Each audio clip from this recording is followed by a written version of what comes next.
a lot of what Magritte did was to try to dissociate the structure from the underlying reality, and he does that, for example, in the painting on the right, where he takes an image and then juxtaposes it with the wrong signifier.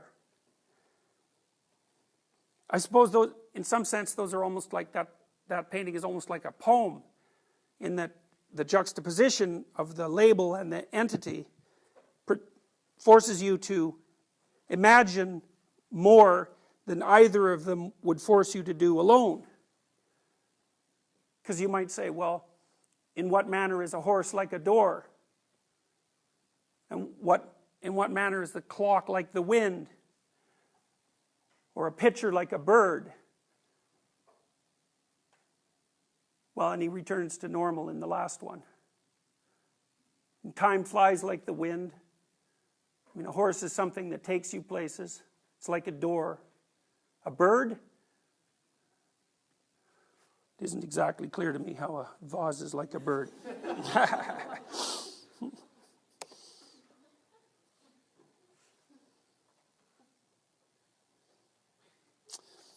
This is another dream that's attempting to lay out the same idea. So, you know, I believe it's Da Vinci's Vitruvius Man. It's this figure. I presume you've all seen it. It's a very, very famous image. So the man is in a square, and then the square is in a circle. Yeah. In this dream, this dream had that image, except the square wasn't a square, it was a cube. So the figure inside there was a figure inside the cube, which was a man, sort of a generic man or an idealized man.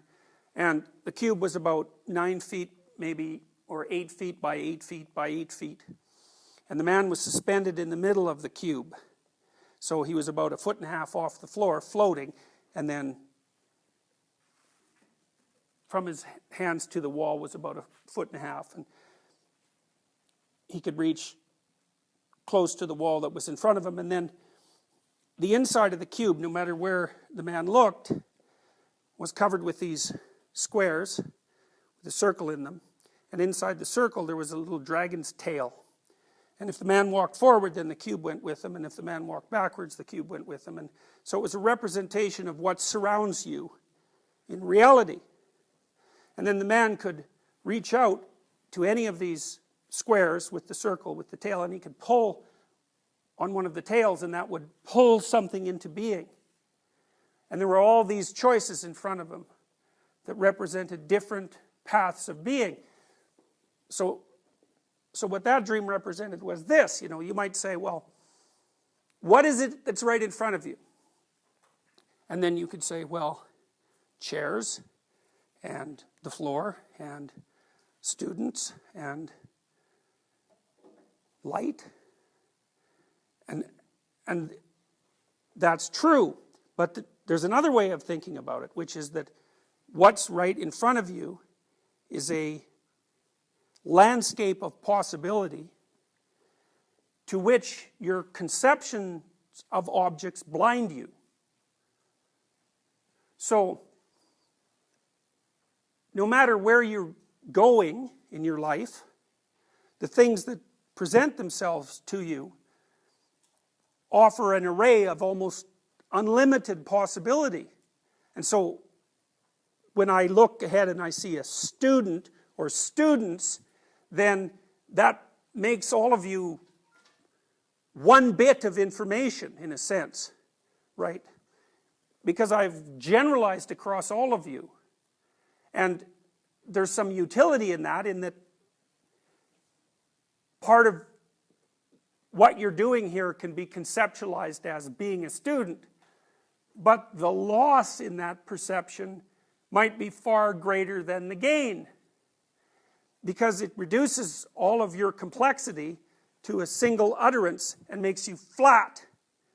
And so then you think, as you wander around the world, are you seeing this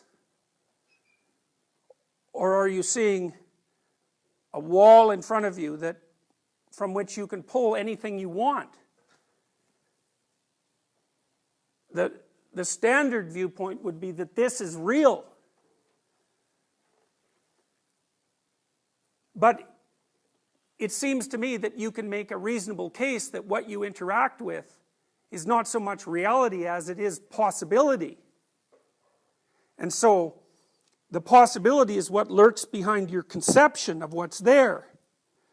And that possibility is also the thing out of which everything emerges. So if you come to my office and I sit and talk to you and I try to approach you without any preconceptions, which would be, say, a Rogerian approach, then all sorts of things can emerge into reality that wouldn't emerge at all if I stayed rigidly in a prescribed role. Now, there's some utility in the prescribed role, don't get me wrong, because it gives people structure and it helps them manage their expectations, and it protects them from being exposed to too much possibility at any one time, because that can be overwhelming. But the danger is, at least in part, that you'll blind yourself to all the things that are there by only allowing yourself to see what you can immediately see. The Buddhists talk about desire as something to push aside.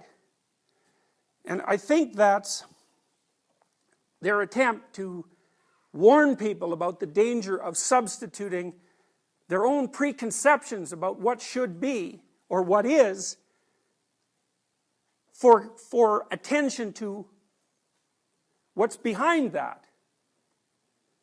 So imagine that you're depressed and you're bored and all the positive meaning has gone out of your life.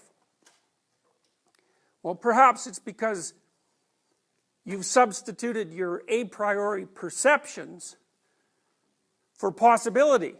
And you're in this cage that's in part a mirror. And all it does is reflect back to you your sterile preconceptions. Well, behind that is the possibility. And it's conceivable in that possibility, which is maybe infinite possibility, that what it is that you lack now that's making you so rigid and bored could be pulled out of that possibility.